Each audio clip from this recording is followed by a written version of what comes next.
Hey, everybody, welcome back to Knuckle Sandwich MMA with my faithful companion, Nando. He is in his house. And wow, what's going on, Nando? We had a great week. I mean, we had great fights. We had a great Super Bowl, depending on what side you are, and we started our weekend off by going to fortified Krav Maga, and it was interesting. I mean, we both came in there kind of with different expectations. We didn't really know. I've seen it, and when I saw videos, it was very like it was a lady punching a guy in the eyeballs, like trying to bite his ears off. This is a martial art. This is very like they've figured out and they've fortified Krav Maga is their type of Krav Maga, and it's a very good like martial art. I saw a lot of karate kind of concepts. I sang some taekwondo. The the punching was very boxing, but karate aspects. You know what I mean? It was very. What did you take from it? Well, I love what you said that we both had different expectations walking in there.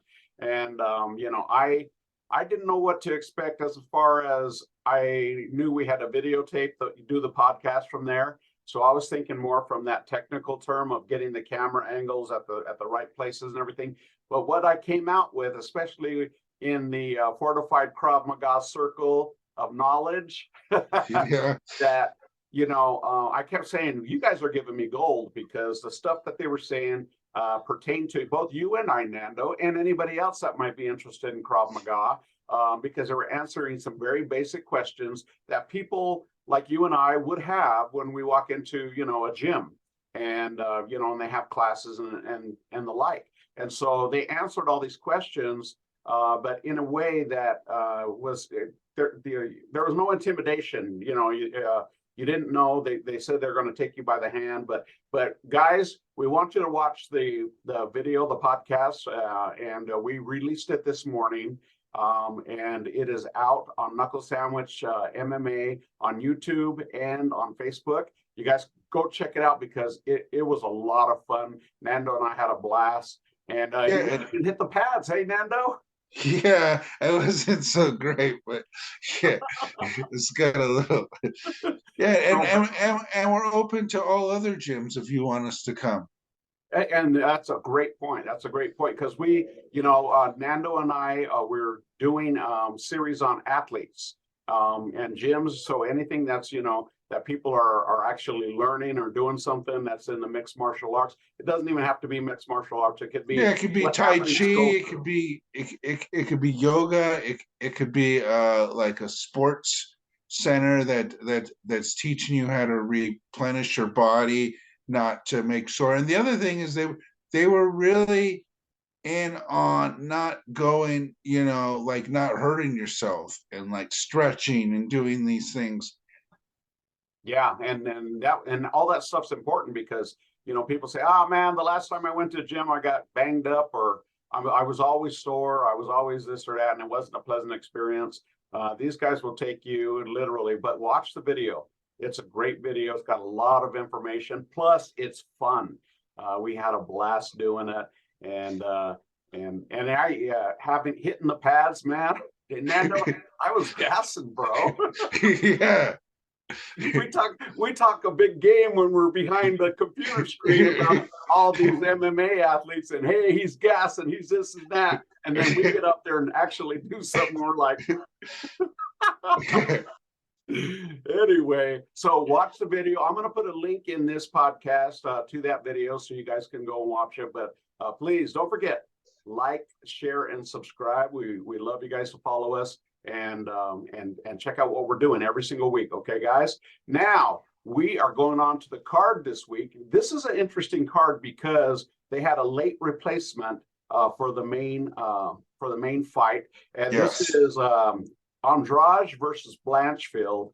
And it's this Saturday, February 18th at 5 p.m. Mountain Standard Time. And guess where it's at? That's right. It's in the Apex in Vegas. Okay, so they're not going to have the huge crowds. But that's okay. It makes it a little more intimate to where you can watch it and really enjoy the fight and hear the coaches and stuff. And that's always kind of a treat for Yeah, me. I like that. Fernando. Yeah, I like the Apex. I mean, I don't think they do main events there, but I do like some of these events because it's on ESPN Plus. You know, you can watch it even if you work like I do at night. You get home and it will be ready to watch. You know, and then Yep, they yep, break up the fights. So if you don't want to watch it with the commercials or whatever, you can just watch fight to fight. yep. And I like that too because I like fast forwarding through the commercials, so I don't mind waiting. All right, guys. We're going to start from the bottom and work our way to the top of this card. And again, it is Andrade versus Blanchfield. It's going to be an interesting fight. I'm not kind of getting excited the more that I think about this fight because I don't think it's going to. A lot of people think Andrade is going to go through and smash, but I don't know about that. Anyway, so let's start at the bottom. We have Clayton Carpenter versus Juan Camilo Ronderos in a flyweight bout. What have you got on this one? Carpenter's 26. He's 6-0 MMA Lab. He's a Contender Series alumni. Roderos is 27, 4 of 1, 4 of the last 5. Extreme Couture. His last fight was a loss. Okay, so that's kicking off the Prelims. the prelims, and then next up we have a welterweight bout, and this one is AJ Fletcher versus Themba Gorimbo, and it's let's see, they don't have odds on that one.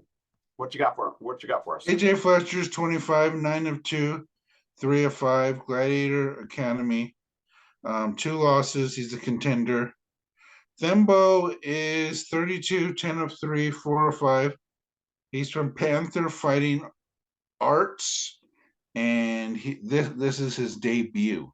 Okay, all right, that should be interesting. And I like debuts because those guys seem to, most of them have a lot to prove, and they want to get going. They want this fight fast. They want to get into this year, and this is a perfect time for a lot of these fighters in their debut to get another fight this year.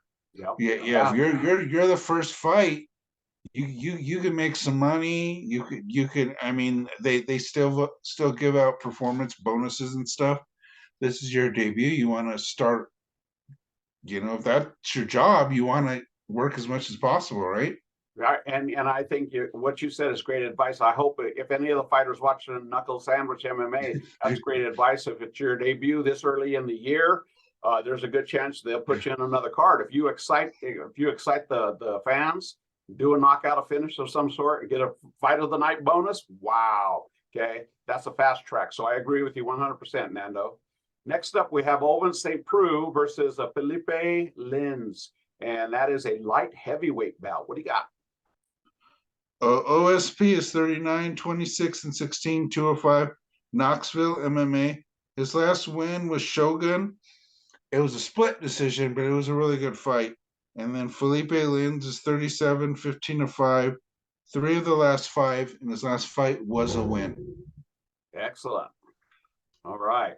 And we're kind of going through these quick because Nando and I, unbeknownst to him, we want to talk about the last card because I know he's got something to say about it. Yeah. So next up, we have Jamal Emmers versus Hussein Askabov. And this is a featherweight bout. And what do we have on this match? Jamal Summers, 33, 18 of 6. 3 of the last 5. He's a Pinnacle MMA. Last loss. Askarov is 28, 23 and 0. This is his debut, and he's from American Top Team. And I was seeing some people talk about, you know, they always hype up people with, you got to see this guy that fights in the gym. He's a monster. Da, da, da. It doesn't always translate to the thing, but a lot of these people and these coaches aren't wrong. I mean, they said this about Islam. Apparently, they were right. You're not salty, are you? A little bit. Yeah. But you're right. Does it translate to the lights? Because fighting in the gym is different than fighting in front of TV cameras, lights, audience, you name it, and fans. Okay, next up we have Lena Landsberg versus Mara Bueno Silva, and this is a women's bantamweight bout. What have you got for us on this particular matchup? Okay, Lena Landsberg is 40, so she needs to get going if she's going to get to a title. 10-7, 2-5, Dirty South MMA, 3-fight loss streak. She's Swedish. Myra Bruno Silva is 31, 9-2, 3-1-1 in her last 5. She's from Shoot Boxing Cyborg, so she trains with Cyborg. 2-fight win streak. She's a purple belt in Brazilian Jiu-Jitsu. Okay. And even though we haven't been picking winners and losers, I'm leaning towards Silva on this one. Not just because she's younger, but because she's been improving. Every time I see her fight, she's getting better, and that's a great sign. Yeah, she's ranked 14th, by the way. So she's trying to get into that top 10. Excellent. All right, now we're up to Nazim Sadikov versus Evan Elder. This is a lightweight bout. Talk to me. Okay, wow, they have it mixed up from where I got it from. Okay, Nazim is 28, 7-1, 7-fight win streak. Longo Weidman MMA. I don't know if Sarah's not training anymore or whatever. Contender Series. Evan Elder is 25, 7-1, and he's from Nick Diaz's camp. So Nick Diaz MMA, but it's going to be interesting. His fight was the last loss. Okay, and they both got identical records, so it should be. And it's the debut for Nazim, right? Did you say that? Yeah, I think so. Yeah, it's his debut, so that's going to be a good one. Well, I mean, he was in the Contender, but this is his debut in actual UFC. Okay, excellent. Thank you, sir. Next up, oh man, we have the perennial. He's not a gatekeeper. Jim Miller versus Alexander Hernandez. Jim Miller has got more wins in the UFC than anybody, if I recall correctly, or more fights, I should say. You tell me the specific. He has the most fights. He has most fights. I don't know about most wins, but he has the most fights, and he's got like people think he's not a gatekeeper. I mean, he's above 500 in his wins, and he's on a 3-fight winning streak right now. Yeah, so he's killing it, and he has been afflicted with Lyme disease. Yeah, so he's overcome some amazing odds. This is a lightweight bout, and I think, in my opinion, it's a must-win for Alexander Hernandez, because I think what's his record? What have we got? He's 2 of the last 5, 13-6, factory MMA, 2 losses. Now I want to touch on this a little bit. So Jim Miller's been going really good. 2-fight win streak, great grappling. He has that East Coast boxing style. He trains with his brother. He has and sometimes when people become trainers, they can see from the outside better and kind of think within what they're doing wrong, and it helps. Alex Hernandez, I think, needs to go to a new camp. He's with Factory X, but he gets too aggressive, and that's exactly what happened with him and Donald Cerrone. And a lot of other fighters, is that he's not like defensive enough, and he's not trying to fight his fight. He's trying to fight a fight. You know what I mean? And you got to go with your game plan. So I'm going to go with Jim Miller, but yeah, like you said, Hernandez needs to win. Yeah. If he doesn't win, he's probably going to get cut. I would try to work with another camp. Yeah, and I agree with you. He's similar to the way Cody Garbrandt fights, in that he gets excited and then he just pushes forward, even if he's getting tagged up. But I've noticed in the last couple of fights, Nando, with Hernandez, is once he starts getting hurt, he starts to retreat, and then he just it's almost like he kind of panics a little bit. And then they take advantage of him and finish him off. Yeah, and then he moves to the cage. He should try to move to the side. Yeah. Move to the side. He moves back, and all he does is he pins himself into like a punching bag. I think what you're saying is 100% correct, that he needs to change camps, because I think his stuff is mental. He's got the capabilities, he's got the striking, he's got the strength. Oh, he's good. He's a good fighter. Yeah. But his mental thing is, he's got a big ego too. He's got a huge ego, and that's Cody Garbrandt's problem too, is his ego is too big. It's bigger than his fighting style. Okay, next up we have a light heavyweight bout with William Knight versus Marcin Prachnio.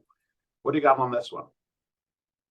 William Knight's 34. He's 205, 11-4. Thornton MMA, two-loss streak. He's very aggressive. Like, he's one of these like explosive athletic guys. He'll pick you up, he'll slam you. He throws for the fences. I mean, not like wildly, but when he throws, it's bad intentions. Marcin was 34, 15-6, 205. Tatsan Dojo last loss.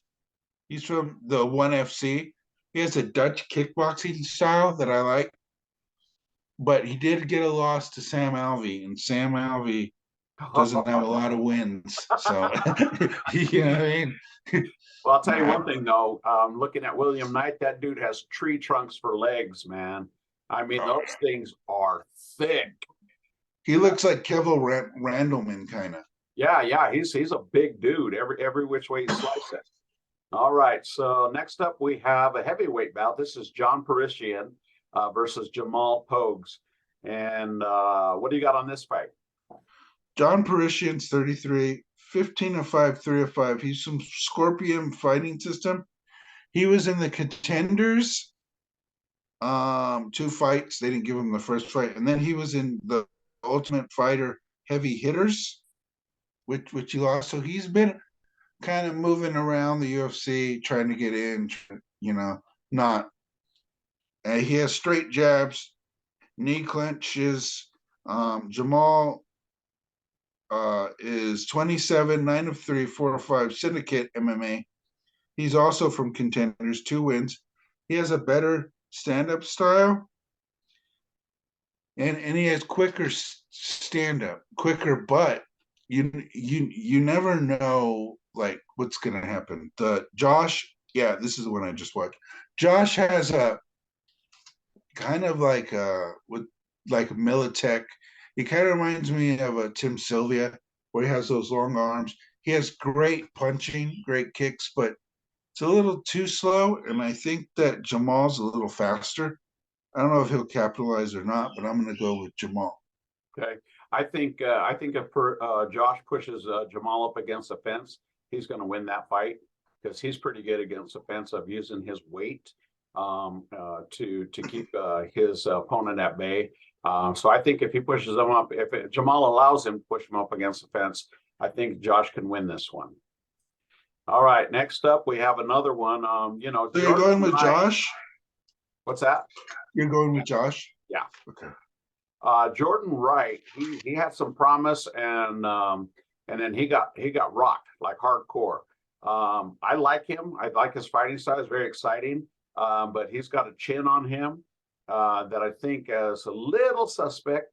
And he's fighting Zach Pauga for a light heavyweight bout. Tell me about this one. Okay, Jordan Wright is 31, 12-4, one of the last 5. He's Jackson Winklejohn, 3-fight loss streak. Great clinch, karate style. He has wheel kicks. I mean, he's good. Zach Pauga is 34, 5-1, 4-5. Elevation MMA win. Great punching. But he was from the Ultimate Fighter last season, and he lost in the finale to Muhammad, which is interesting to see what they're going to do with Muhammad next. But I think he's got a good style. It's just that he got caught by Muhammad, and Muhammad, it didn't look like it was going to hit him, but it was like a Brock Lesnar lunch pail. When that thing hit him, it knocked him out. You know what I mean?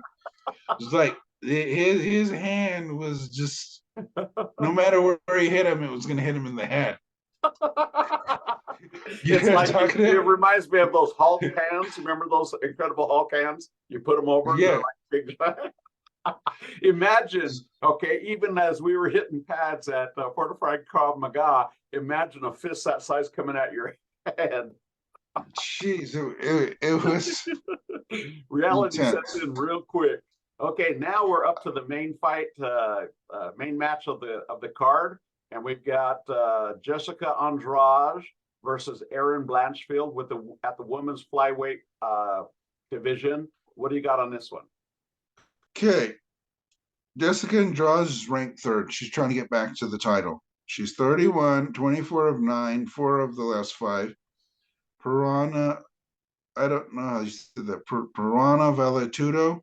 She just beat Lauren Murphy. I don't know if that was in December, but it had just happened. Amanda Lemos and Cynthia Calvia. Now, Erin Blanchfield is ranked 10th. This is a step up right now. She's 10-1, 7-fight win streak. Henzo Gracie. She just beat Molly McCannon, J.J. Aldridge, Miranda Maverick, and Brogan Walker. That was also from the Ultimate Fighter last season. So the thing is Erin was originally supposed to fight. She had a tough fight even before. She had ranked number 9 Tiago Santos, and Tiago Santos just fought for the title. A lot of people believe that she beat Won. you believe she beat Valentina. So she didn't have an easy fight, but she had somebody that was all stand up. So she had a game plan, I think, going in there. She's going to take her down. She's going to use her jiu-jitsu. Now you're fighting like a stocky, like she's probably one of the top wrestlers in that division, and Jessica Andrade. And if you try to grab her, like who is it that grabbed her? The Thug Rose, and try to get her in a guillotine, she'll pick you up and slam you right on your head. She'll just powerbomb you. She's not scared to muscle. So it's going to be interesting to see who's stronger in this. And it's going to come down to Erin's technique and Jessica Andrade's power. And Jessica hits like no one else. She has great punching. She moves left to right. She has great kicks. And this is her road back to the title. What do you think? I think this fight is going to be closer than a lot of people think it's going to be because Erin Blanchfield is also very, very strong. I've seen how she fights and manhandles her opponents. She's also strong. She also punches hard. She's very smart. Her ring IQ is up there, and her transitions on the ground and stuff like that are really good. I think that she needs to keep her back off the fence for sure. She's got to stay in the center of the ring. And if I think the grappling exchanges would be. I don't think they would just necessarily lean towards Andrade, even though she's strong. But I think Erin is going to surprise her with her strength as well, and that's going to cause a little bit of a unsurety on Jessica's part because then, like you said, in the back of her mind, she's thinking, "I've got to go for the title. Got to go for the title." That may trip her up a little bit if this fight changes, speeds and starts to favor Erin Blanchfield. Then Andrade is going to start to go. I got to fight. I got to get that belt. I got to get that belt. And so she's going to try and look past Blanchfield, and that's going to enable Blanchfield to see mistakes and holes in her game. So I think I'm going to pick Erin Blanchfield on this one, just based on her last fights. And Jessica she's proven, like you said, everything you said about her is absolutely true. I'm not trying to downplay that because she is incredibly strong. But Thug Rose is no Erin Blanchfield when it comes to strength. Okay. She's no Erin Blanchfield. So Jessica is not going to be dumping Erin Blanchfield on her head. Okay. That's not going to happen. So that's what I'm saying. I'm thinking the strength's going to be a little more equal. So what you said, the technique, is going to come in, and if that title thing isn't hanging in Andrade's head, she should win. But I think that's going to be kind of the deciding factor. Yeah, and it's gonna be 5 rounds. You know what I mean? So yeah, I'm gonna go with Jessica Andrade. Okay. I think she's gonna knock her out in the beginning. Okay. She's very powerful, but you're very right that she could get in there, try to overpower it, and get herself in a bad situation. Yeah, especially 5 rounds. You know, Yeah. Andrade has been fighting for a long time. And what's the age? Do you have the ages for both of those? Yes, I do. Jessica Andrade is 31. Oh, I didn't write down Aaron Blanchfield. And what's Aaron? I didn't write it down. I'm sorry. Oh, okay. No problem. I know she's pretty young, though. She's definitely in her 20s. Yeah. All right, man. Well, we got a few minutes. We got to talk about last week's card because there's a lot of controversy on that card, and we just have enough time to talk about one, and that is, of course, the title fight. I do want to touch on. I called the exact way Yair Rodriguez was going to fight that, and he did, and he won. Yes. Did you pick Yeah, Yair or Josh? Yeah, no, I picked Yair, but it's very interesting. I thought Josh Emmett. I mean, he's like a little juggernaut. I didn't think he was gonna get schooled up like that, but See, I told you, but I also predicted how Emmett would fight too. Yeah, he's just going to move forward and throw these hooks. And when he got desperate, he was throwing some wild hooks, man. Wild, praying that one of them would land. Just let one of these land, and they weren't, because Yair was just going whoop, whoop, whoop. But congrats to Yair. But now let's talk about Islam and the Volk man. What was your initial thoughts, and then I'll give you my thoughts. my initial thoughts is that Alexander won. You know, and he did what it was is it was exactly what you said. Islam's gonna grab him, he's gonna try to take him into deep water, but he wasn't able to submit him because I was right. He was too small and he couldn't, like, and Alexander played the right role. Instead of letting him take his back, he kept on trying to make it where they were face to face. And he came into him. He couldn't pull his legs and pin Volk down. Islam couldn't do it because every time he'd put his leg in, he would pull to try to pull his leg apart, and Alexander would loosen his other leg and have him turn him right into him. And he was like, "No, that's not what you're supposed to do. You're supposed to stay. I'm supposed to spread that leg out and take you down, but you keep on moving with me." It's like you're not doing what I want you to do, bro. You know what I mean? And I think it came down. I watched it over again. Came down to the second round. There was better strikes from Islam, but I don't agree that it was 4-1. I agree that maybe he won 2-3. Yeah, I mean 3-2, but I don't think it loses any stock. It actually made everybody think Alexander's way better, and it kind of had Islam lose stock, and there's a lot of they're accusing Islam of cheating, which if he did cheat, they would have already came out now, or maybe they're hush until they got everything. But whatever it is, the fight's over, man. I can't complain. Islam won. It's gonna Well, be one very. thing you can't take away, it was a hell of a fight. No, it was a good fight. It was a very good fight, and they both surprised each other. Think if they fought again, it's gonna be. I think Alexander will put on weight if he decides to go for the title. But I mean, Islam. I don't know who he fights stylistically. Watching that, I think he's gonna be pretty well against everybody else. you know. Well, I think if the numbers come in that are big numbers, there'll be a rematch. He'll fight. Oh yeah, He'll fight I think it's Volkanovski gonna do next. well.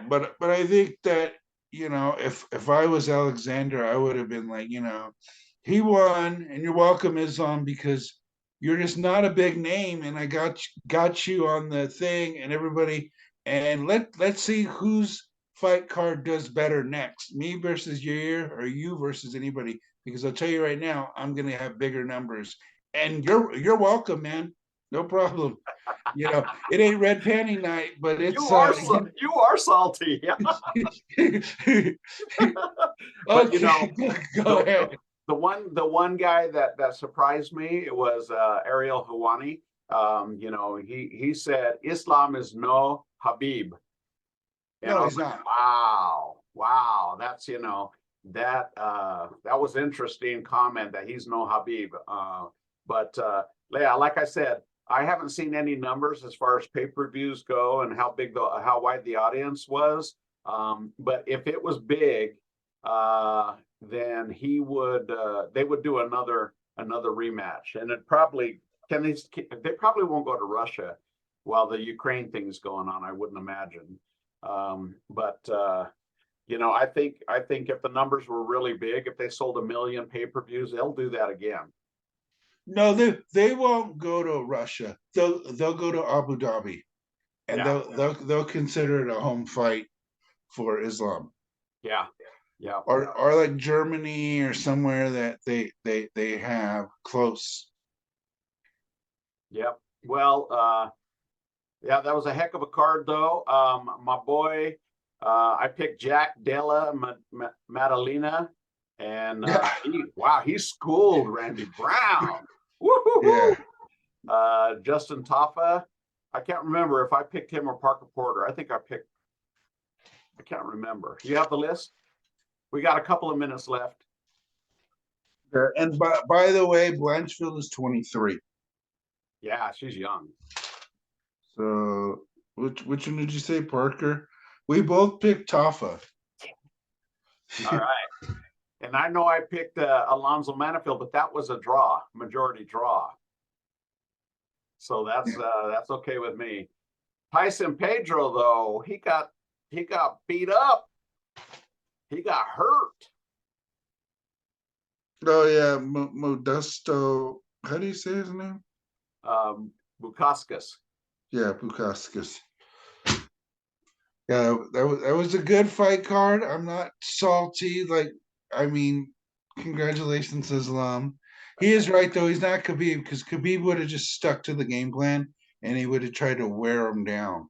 He would. I think there's a lot of pride in Islam that he was going to knock him out. When he didn't knock him out at the end, you could tell that he thought he lost, and he did the right thing. You won. Stick with winning. You know what I mean? You don't want to have anybody doubt you. Who do you think's next for him now? For who? For Islam. We already know who's next. If the numbers are there, it'll be Volkanovski again. No, I don't think so. I think Volkanovski's going to fight. He's going to defend. Volkanovski already told Yair to go ahead and defend that interim belt. Oh, he did? Yeah. Yep. He said go ahead and defend that, because he's planning on fighting him again. He wants revenge. You think he's gonna? I don't know. I think I don't know. I don't think it's gonna be a tough fight for Volkanovski the second time. I got to tell you though, my favorite fight of the whole card was on the prelims, and that was Josh Kulibau versus Melsik Bagdarsarian. And I picked Melsik, I know that, but that choke at the end, because Josh was getting beat up pretty bad, that choke at the end was just amazing. Which one was it? It's on the prelim card. What was the name of the fighter? Josh Kulibau. Oh yeah. And you picked Melsik. Yep. Oh yeah, he was from Glendale MMA. and Loma. I picked Yes. Loma. Woo! Loma was good. I Sheesh. like Loma. I like Loma a lot. I think she's Yeah, I'm a fan. I'm a fan for sure. So I didn't do too good on my picks this time, but that's all right. It's fun. yeah. See, if I'm winning, I'm making a big deal, and I'm saying you need to do the walk of shame. When I'm losing, I'm like, it's not that big. Don't worry about it. Yeah, don't worry. So yeah, our next big fight is the GOAT, John Jones versus Cyril Gahn, which I don't think it's going to be easy fight for Cyril Gahn. Valentina's on that. There's a bunch of people. I was looking at the card. Yeah, it's going to be really good. It's going to be a good year, and we just have about 30 seconds left. I do want to remind everybody, check out the link I'm going to post in this, or go to Knuckle Sandwich MMA on YouTube or Facebook, and check out the Fortified Krav Maga podcast that we did. It's a lot of fun, great time, and you'll learn a lot about this fighting style. It's very cool. All right, Nando, thank you so much for everything, brother, and we'll see you on the next one. Ciao for now. Bye-bye.